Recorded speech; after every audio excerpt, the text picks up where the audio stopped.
Hello বন্ধুরা, তোমাদের দাদা ভাই দেখো কি কি বাজার করে নিয়ে এসছে। এটা হচ্ছে ডিমের পেটি, আরো আছে, দাঁড়াও ঢালছি।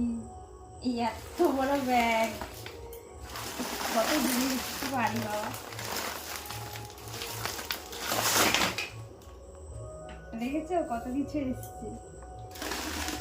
চানাচুর, এই একটা বিস্কুট, এই একটা বিস্কুট, দুটো প্যাকেট তেল, চা, নুন, চিনি, গোটা সর্ষে, পাঁপড় আর লঙ্কা দেখতে পাচ্ছ।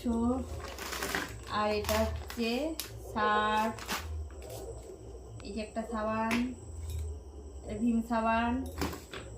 আর এটা কি? পতিলা, জানো এটা কি? পতিলা।